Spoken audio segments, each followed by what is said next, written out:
લોકસભાની ચૂંટણીને લઈને જામનગરના કલેક્ટર દ્વારા પત્રકાર પરિષદ યોજી જિલ્લા કલેક્ટરે પત્રકારોને માહિતી આપી. જામનગર જિલ્લામાં લોકસભા ચૂંટણીને લઈને કામગીરીની પ્રચાર પ્રસાર અંગે કલેક્ટર કચેરીના સભાખંડમાં જિલ્લા ચૂંટણી અધિકારી અને કલેક્ટર BK પંડ્યાના અધ્યક્ષસ્થાને પત્રકાર પરિષદનું આયોજન કરવામાં આવ્યું, જેમાં ચૂંટણી અધિકારી તથા નાયબ ચૂંટણી અધિકારી શ્રી ઝીલ પટેલ દ્વારા પ્રેસ મીડિયા અને મિત્રોને માહિતી આપવામાં આવી હતી.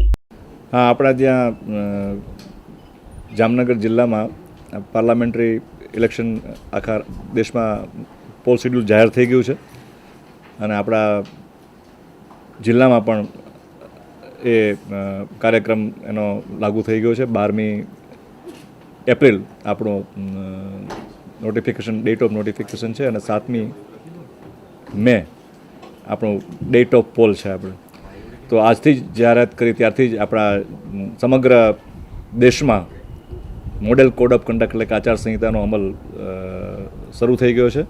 અને આજથી જ અમારી ટીમ અને અમારા આચારસંહિતા નોડલ અધિકારીશ્રીઓ એ અમલ કરવાનું એનું શરૂ કરી દેશે અને ચૂંટણીમાં તમામ તૈયારીઓ જિલ્લામાં ચૂંટણી પંચ દ્વારા અમારા દ્વારા થઈ ચૂકી છે. બધા જરૂરી ઇલેક્ટ્રોનિક વોટિંગ મશીન, તમામ સ્ટાફની નિમણૂક, તમામ સ્ટાફ રૂટ, ડિસ્પેચિંગના સ્થળો, મતગણતરી સ્થળ ખંડ, આ તમામ બાબતની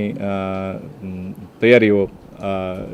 ચૂંટણી તંત્ર દ્વારા, મતદાર યાદીઓ પણ ફાઇનલ થઈ ચૂકી છે. એટલે તમામ તૈયારીઓ ચૂંટણી પંચ દ્વારા અત્યારે આજે પૂર્ણ થવામાં છે અને ચૂંટણી સ્મૂધ, સારી રીતે, વિશ્વાસપૂર્ણ વાતાવરણમાં અને નાનામાં નાના છેવાડાના વ્યક્તિને પોતાના મતાધિકાર મળે અને એને કોઈ અગવડ ન પડે મતદારને, એ તમામ આજે જે માનનીય મુખ્ય ચૂંટણી કમિશનશ્રીએ જે પ્રમાણે વાત કરી છે એ પ્રમાણે અમલ કરવા માટે જિલ્લા વહીવટીતંત્ર પણ કૃતનિશ્ચયી છે. સી વિજિલ એક એપ્લિકેશન બનાવી છે ભારતના ચૂંટણી પંચે, જે આપણા એન્ડ્રોઈડ અને એપ સ્ટોર ઉપર બંને ઉપર અવેલેબલ છે, ડાઉનલોડ થઈ શકે છે અને એ એપમાં કોઈ પણ તમારે આચારસંહિતાનો ભંગની કોઈ બાબત જોવા મળે તો એમાં તમે એ એપથી તમે એનો રેકોર્ડિંગ કરી ફોટોગ્રાફ પર પાડી શકો છો, નાનો એ 5-7 સેકન્ડનો વિડીયો પણ ઉતારી શકો છો અને એ ઉતારીને સબમિટ કરવાથી એના લોકેશન ત્યાંના લોન્જિટ્યુડ એલિટ્યુડ મળી જાય છે અને તરત જ અમારી ફ્લાઇંગ સ્કોડની ટીમ છે એ સ્થળ પર પહોંચીને નિકાલ કરે છે. નિકાલ કરીને એને એપમાં જ એનો ઇન્ફોર્મેશન પણ મળે છે કે આની એક્શન શું લેવાયા છે. મતદારો, આપણા જિલ્લાના મતદારોની વાત આપણે કરીએ, આખા કોન્સ્ટિટ્યુન્સીની વાત કરીએ, આપણી 12 જામનગર જે પાર્લામેન્ટરી કોન્સ્ટિટ્યુન્સી છે એમાં 2 જિલ્લાના મળીને આપણી પાસે લગભગ 18,13,913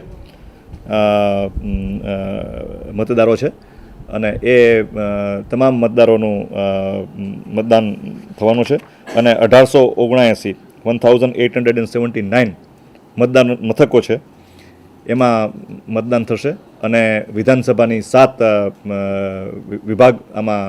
સમાવેશ થાય છે. 12 જામનગર પાર્લામેન્ટરી સંસદીય મત વિભાગમાં એ 7 વિભાગ,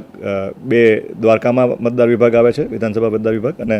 5 આપણા જામનગર જિલ્લાના, એમ કુલ 7 મતદાર વિભાગ બનીને એક આપણો પાર્લામેન્ટરી મત વિસ્તાર બને છે. હર્ષલ ખંડેરિયાનો રિપોર્ટ, S9 ન્યૂઝ જામનગર. અમારી તમામ માહિતીથી અપડેટ રહેવા માટે જોડાયેલા રહો S9 ન્યૂઝ સાથે.